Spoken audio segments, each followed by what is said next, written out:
नमस्कार दोस्तों, जय हिंद, वंदे मातरम। आप सभी का बहुत बहुत स्वागत है एक बार फिर से आपके अपने यूट्यूब चैनल एग्जाम ट्रिकी में। दोस्तों, बात करेंगे करिकुलम डेवलपमेंट का जो आपका पेपर नंबर 5 है। और भैया किसका है? D Ed special education intellectual and developmental disabilities का, यानी कि डीएड आईडीडी के स्टूडेंट्स का। तो यहाँ पर भैया आपकी जो फुल फॉर्म अभी तक आई हुई हैं उनको यहाँ पर दिखाया गया है। ग्लैड यानी कि grade level assessment device, PPR यानी कि psycho educational profile revised, AAC यानी कि ऑगमेंटिव एंड अल्टरनेटिव कम्युनिकेशन, एआईडीएल यानी कि instrument activities of daily living. Next आपका 3R, इस पर स्टार बना लेना, रीडिंग राइटिंग एंड अर्थमेटिक। इसके बाद में भैया टेक यानी कि treatment and education of autistic and related communication handicap children, NCERT यानी कि national council of education research and training, ABA यानी कि अप्लाइड बिहेवियर एनालिसिस।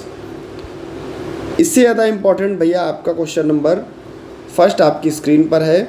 और सभी प्रश्न करने से पहले जितने भी हमारे भाई बहन यहाँ पर जुड़े हुए हैं, चैनल को सब्सक्राइब कर लीजिएगा और बेल आइकन में ऑल का ऑप्शन प्रेस कर लीजिएगा। टेलीग्राम ग्रुप जिसका नाम है exam tricky for special education,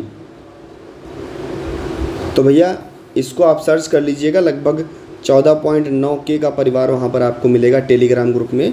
इसको भी आप लोग ज्वाइन कर सकते हैं। बात करते हैं दोस्तों, पहला क्वेश्चन आपकी स्क्रीन पर है स्वयं वकालत, या हम जिसको बोलते हैं सेल्फ एडवोकेसी। स्वयं वकालत से तात्पर्य व्यक्तियों की अपनी आवश्यकताओं, इच्छाओं और अधिकारों को प्रभावी ढंग से संप्रेषित करने की क्षमता से है। व्यक्ति की क्या इच्छाएं हैं, उसके अधिकार क्या हैं, इसे व्यक्त करना किसके अंतर्गत आएगा? स्वयं वकालत के अंतर्गत आएगा, जो कह सकते हैं कि आपके जीवन को प्रभावित करेगा। यहाँ पर अगर हम बात करें, जो भी हमारे दिव्यांग व्यक्ति हैं, इनके लिए समूह, संसाधन और अवसर जो इनके हैं वो चुनौतीपूर्ण हैं। और अगर चुनौतीपूर्ण हैं तो अगर ये स्वयं से चीज़ों को समझ करके अपनी जीवन की शैलियों को या जीवन पर नियंत्रण अगर स्थापित करते हैं तो वही भैया आपका स्व वकालत के अंतर्गत आएगा। इस कौशल में दृढ़ता, आत्मविश्वास और शिक्षा, स्वास्थ्य सेवाएं, रोजगार और सामाजिक संपर्क जैसे विभिन्न संदर्भों में अपनी आवश्यकताओं और प्राथमिकताओं को स्पष्ट करने जो है वो शामिल किया गया है, करने की क्षमता शामिल की गई है। और इससे भी ज़्यादा इम्पोर्टेंट क्वेश्चन आपका ये है, पाठ्यक्रम को परिभाषित कीजिए। क्या है करिकुलम? तो हम लोग बात करते हैं करिकुलम की, तो कहते हैं भैया कुरियर शब्द से बना पाठ्यक्रम, या हम कह सकते हैं जो आपका करिकुलम है किससे बना? कुरियर शब्द से बना। और जिसको हम लोग कुरियर शब्द का अर्थ क्या होता है, तो हम लोग बोलते हैं दौड़ का मैदान। दौड़ का मैदान क्या होता है? दौड़ का मैदान। तो ये सारी चीज़ें बहुत इंपॉर्टेंट हैं। और जो कुरियर शब्द है आप सभी को पता होगा, तो आप कहोगे सर लैटिन भाषा का शब्द है। तो बात करते हैं भैया करिकुलम की। और करिकुलम को ही अगर बात करें करिकुलम को, तो करिकुलम को हम लोग क्या कहते हैं? एक बहुत ही बढ़िया heart of education. Heart of education किसको बोला जाता है? करिकुलम या पाठ्यक्रम को बोला जाता है। देखिए, पाठ्यक्रम की जो मुझे सबसे ज़्यादा परिभाषा अच्छी लगती है वो कनिंघम जी की है। और कहते हैं कलाकार शिक्षक के हाथ का या पाठ्यक्रम, जिसको हम लोग बोलते हैं एक साधन है जिसे वह अपने पदार्थ को अपने आदर्शों के अनुसार अपने स्टूडियो में ढाल सके। तो ये भैया कनिंघम की परिभाषा। हॉर्ड ने क्या परिभाषा दी? पाठ्यक्रम वह है जो बालकों को पढ़ाया जाता है या शांतिपूर्ण पढ़ने या सीखने से अधिक है। इससे उद्योग, व्यवसाय, ज्ञानोपार्जन, अभ्यास और इससे जो क्रिया सम्मिलित हैं वो कराई जाती हैं। माध्यमिक शिक्षा आयोग के अनुसार परिभाषा, पाठ्यक्रम का अर्थ रूढ़िवादी ढंग से पढ़ाए जाने वाले भौतिक विषयों से नहीं, परंतु उसके अंदर वे सभी क्रियाएं आती जो बालकों को कक्षा के बाहर या अंदर प्राप्त हो सकें। तो भैया ये सभी जो थी वो पाठ्यक्रम की आपकी परिभाषाएं थी, जो कि आपके लिए बहुत इंपॉर्टेंट। अगर बात करें पाठ्यक्रम की विशेषताएं क्या होंगी, इस पर भी थोड़ा चर्चा कर लेते हैं। पाठ्यक्रम की विशेषताएं तो कहेंगे भैया पाठ्यक्रम जो है ऐसी निगरानी में बना होना चाहिए जहाँ पर शैक्षिक गतिविधियाँ हों, जहाँ पर अनुकूलित सेवाएं दी जा रही हों। पाठ्यक्रम जो है बच्चे के समग्र आवश्यकता के अनुसार बनाया जाना चाहिए, जहाँ पर बच्चा प्रयासों को बेहतर कर सके, उसकी ज़रूरतें पूरी हो सकें और जो भी संसाधन वहाँ पर उपयोग किए जाएं बच्चों के लिए हों। पाठ्यक्रम ऐसा होना चाहिए जो बच्चों को थकाऊ ना लगे, जिससे बच्चे ऊबे नहीं, आराम से जो है वो पढ़ते लिखते रहें। ऐसा आपका पाठ्यक्रम होना चाहिए।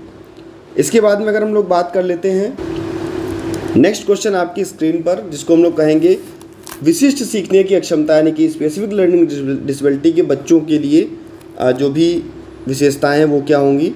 तो कहेंगे भैया एसएलडी के जो बच्चे होंगे उनकी क्षमता में अंतर होगा, यानी कि जो भी एसएलडी के बच्चे हैं कुछ क्षेत्रों में क्षमता में अंतर देखने को मिलेगा, जैसे पढ़ाई लिखाई, गणित, भाषा, ये सभी जो क्षेत्र हैं वो अलग अलग देखने को मिलेंगे। बच्चों में जो है वो ध्यान की कमी देखने को मिलेगी, बच्चों में अटेंशन जो है वो कम देखने को मिलेगा, अक्सर ध्यान देने में कठिनाई महसूस करते हैं। ये बच्चे जो होते हैं जो भी अवस्थिति होती है उसको बनाए रखने में संख्यात्मक कठिनाई का भी अनुभव करते हैं। सीखने की सामग्री को समझने में कठिनाई, जब भैया बच्चा समझने में कठिनाई कर रहा होता है तभी तो कहते हैं, तो भैया जो भी ज्ञान है उसको सीखने में कठिनाई महसूस करता है, विशेष रूप से वह ध्यान केंद्रित करता है और कठिनाई महसूस करता है। पढ़ाई और लेखन कौशल में कठिनाई, यानी कि बच्चा पढ़ने लिखने में, है ना, डिसलेक्सिया डिस्ग्राफिया होते हैं तो भैया पढ़ने लिखने में भी कमजोरी का अनुभव करता है। नेक्स्ट हम बात करते हैं अंग्रेजी और गणित के अलावा भी कठिनाई देखने को मिलती है। ऐसा नहीं कि केवल गणित में डिसलेक्सिया डिस्ग्राफिया है तो ऐसे होगा, लेकिन भैया हर जगह पर आपको ये सारी चीज़ें देखने को मिलती है। नेक्स्ट है आपका सामाजिक संचार में कठिनाई, यानी कि जो हमारे एसएलडी वाले बच्चे होंगे अक्सर वो सामाजिक संचार में कठिनाई का महसूस करते हैं, जो उन्हें अनुभव करने में संकुचित बनाता है। यानी कि जब हो सकता है बच्चा ताको ला बोल रहा हो तो संचार करेगा, कम्युनिकेशन करेगा तो कठिनाई आएगी, स्वाभाविक प्रतिक्रियाएं भी देखने को मिलती हैं। इसके बाद बात करते हैं पाठ्यक्रम अनुकूलन को परिभाषित कीजिए। करिकुलम एडेप्टेशन की बात कर रहा है, उदाहरण के साथ में पाठ्यक्रम अनुकूलन के विभिन्न क्षेत्रों को व्याख्या कीजिए। करिकुलम एडेप्टेशन जहाँ पर हम बात करेंगे व्यक्तिगीकरण की, यानी कि पाठ्यक्रम अनुकूलन छात्रों की जो भी व्यक्तिगत आवश्यकताएं हैं इनको पूरा करेगा और जो प्राथमिक स्थिति है इसको बढ़ावा देगा, समर्थन देगा, समर्थन और सहयोग भी देगा। यानी कि भैया यह छात्रों को उनके स्तर के अनुसार सहयोग और समर्थन प्रदान करने में मदद करता है। विविधता का भी अगर प्रदर्शन हो रहा होगा तो भैया पाठ्यक्रम अनुकूलन छात्रों को अधिक विविधता और संवेदनशीलता के साथ विभिन्न सामग्रियों और शैलियों को सजो रखने में जो संभावना उसको व्यक्त करता है। उचित मूल्यांकन, यह मूल्यांकन और मापन की सुविधा प्रदान करने में मदद करता है, जो कि छात्रों की प्रगति और व्यापक रूप से मापने में सहायक होता है। समाज में सम्मान, इसके माध्यम से समाज के सभी छात्रों की समानता और जो भी संभावना है उसको प्रोत्साहित कर सकते हैं। पाठ्यक्रम अनुकूलन में अगर उदाहरण की बात करें तो शैक्षिक सामग्री होती है, जहाँ पर गणित के लिए जो भी पाठ्यक्रम है उसको विजुअल चीज़ों को देख करके हैंड्स ऑन अनुकूलित करके शैक्षिक गतिविधियों जो शैलियाँ हैं उनको यहाँ पर लाया जाएगा। यहाँ पर हम कह सकते हैं कि जो भी छात्र हैं इनकी आवश्यकताओं के आधार पर उनकी जो शैक्षिक विधियाँ हैं, शैलियाँ हैं, इसको अनुकूलित किया जाएगा। उदाहरण के लिए किसी भी छात्र की सीखने की जो भी समय अवधि है उसको बढ़ावा दिया जा सकता है और प्राथमिकताओं के आधार पर संबद्ध पाठ्यक्रम जो है उसको शुरू किया जा सकता है। शिक्षण की संसाधन होगा जहाँ पर ऑडियो विजुअल सभी चीज़ों का हम लोग प्रयोग करेंगे, मूल्यांकन भी किया जाएगा। तो ये सारी चीज़ें जो हैं आपको पाठ्यक्रम अनुकूलन से संबंधित आपको देखने को मिलेंगी। हो सकता है आपसे पाठ्यक्रम के सिद्धांत पूछ ले, क्या पाठ्यक्रम के सिद्धांत क्या पूछ सकता है आपसे, पाठ्यक्रम के सिद्धांत। तो ये भी आपके लिए बहुत इंपॉर्टेंट है, पाठ्यक्रम के सिद्धांत, जहाँ पर आप लोग कहोगे कि पाठ्यक्रम ऐसा होना चाहिए जो विद्यार्थी पर केंद्रित होना चाहिए, पाठ्यक्रम ऐसा होना चाहिए जो क्रिया पर केंद्रित होना चाहिए, पाठ्यक्रम ऐसा होना चाहिए जहाँ पर लचीलापन हो, फ्लेक्सिबिलिटी हो, पाठ्यक्रम ऐसा होना चाहिए जो अप टू डेट हो, नई क्रियाओं से संबद्ध हो, पाठ्यक्रम ऐसा हो जहाँ पर चीज़ों का समन्वय सही हो। तो ये सारी चीज़ें जो हैं पाठ्यक्रम के सिद्धांतों के अंतर्गत देखने को आपको मिलती हैं। इसके बाद में अगर हम लोग बात कर लें भैया आगे, तो आप होम बेस्ड मॉडल और आपका होम बेस्ड मॉडल हुआ और सेंटर बेस्ड मॉडल हुआ, दोनों आपके बहुत इंपॉर्टेंट हैं, केंद्र आधारित और घर आधारित। तो यहाँ पर हमने घर आधारित शिक्षण पर बात की है, जहाँ पर हम अगर बात करें जिसमें विद्यार्थी अपने घरों में रहकर के अध्ययन करेगा बिना आधिकारिक स्कूल के जाने, कोई भी विद्यालय से संबंध नहीं होगा, घर में विद्यार्थी बैठ करके अपना जो है उसको अध्ययन कराया जाएगा। यहाँ पर जो भी पढ़ाने के लिए आगंतुक जाएगा वह भैया क्या होगा, माता पिता और घर पर आकर के चीज़ों को उसके लिए शिक्षा बनाएगा।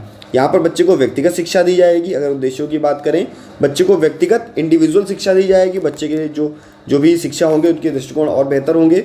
सांस्कृतिक संवेदनशीलता देखने को मिलेगी, परिवार समाज संस्कृति के आधार पर जागरूकता होगी। स्वतंत्रता का भी बच्चा अनुभव करेगा, घर पर है क्योंकि गार्डनरशिप और पारिवारिक समर्थन भी मिलेगा, माता पिता और परिवार का समर्थन मिलेगा। हम ही जान सकेंगे कि बच्चा कितना बेहतर है। समय और स्थान की भी बचत होगी, बच्चे के समय की भी बचत होगी, और भैया यात्रा करने में भी जो है बच्चे के लिए सही रहेगा, आना जाना नहीं पड़ेगा। लेकिन यहाँ पर क्या होता है, शिक्षक का जो शुल्क होता है वो ज़्यादा हो जाता है, बच्चे का जो होता है वो तो फिर तो बढ़ता ही बढ़ता है। तो ये सब चीज़ें आपको गृह आधारित मॉडल में देखने को मिलती हैं। बौद्धिक अक्षमता वाले बच्चों के लिए पाठ्यक्रम रूपरेखा, जो हमारे बौद्धिक अक्षम बच्चे हैं इनके लिए हम समान अधिकार देंगे, जहाँ पर पाठ्यक्रम की पहुँच होगी, सामग्री का अनुप्रयोग होगा, ये सारी चीज़ें मूल्यांकन किया जाएगा। व्यक्तिगत शिक्षा देखने को मिलेगी, बौद्धिक दिव्यांगता वाले छात्रों की उनकी व्यक्तिगत आवश्यकताओं और योग्यताओं के आधार पर जो भी शिक्षा है वो प्रदान की जाएगी। सहायक साधनों का प्रयोग किया जाएगा, ब्रेल लिपि हुआ टेक्नोलॉजी हुई, नई नई छात्रों को पाठ्यक्रम संबंधित किया जाएगा, ये सारी चीज़ें। उसके बाद में भैया पाठ्यक्रम अगर बन रहा है तो वहाँ पर प्रशासनिक भी चीज़ें होंगी, सामाजिक सम्मेलन भी होगा जहाँ पर बच्चे को नए नए अवसर प्रदान किए जाएंगे, ये सारी चीज़ें। सांविधिक शिक्षा भी देखने को मिलेगी, जहाँ पर शिक्षा शामिल किया जाएगा और जो भी उच्चतर शिक्षा है उसको बेहतर बढ़ाया जाएगा। तो ये सारी चीज़ें जो हैं आपको यहाँ पर देखने को मिलती हैं। तो भैया इतने जो क्वेश्चन थे, आपसे हो सकता है कि समावेशी आपसे कह दे कि समावेशी विद्यालय क्या है या समावेशी स्कूल क्या है, या आपसे पूछ दे कि विशेष विद्यालय क्या है, समावेशी विद्यालय क्या है या विशेष विद्यालय क्या है, ये भी आपसे पूछ सकता है। या एसडी से संबंधित बच्चों के बारे में, अनुकूलन के बारे में पूछ सकता है, सेल्फ केयर के बारे में हो सकता है आपसे पूछ ले। तो ये इतनी चीज़ें जो थी बहुत आपके लिए इम्पॉर्टेंट थी, जो मैंने आपको बता दी हैं। और गणित कैसे पढ़ाई जाए या लेखन में कैसे अनुकूलन किया जाए, तो ये सारी चीज़ें आप लोग थोड़ा पढ़ लीजिएगा, जो कि आपके लिए इम्पॉर्टेंट है। मिलता हूँ दोस्तों नेक्स्ट वीडियो में, बने रहिएगा आपके अपने चैनल एग्जाम ट्रैकी पर। वीडियो को लाइक कर दीजिएगा और सभी मित्रों तक वीडियो को शेयर कर दीजिएगा। धन्यवाद दोस्तों।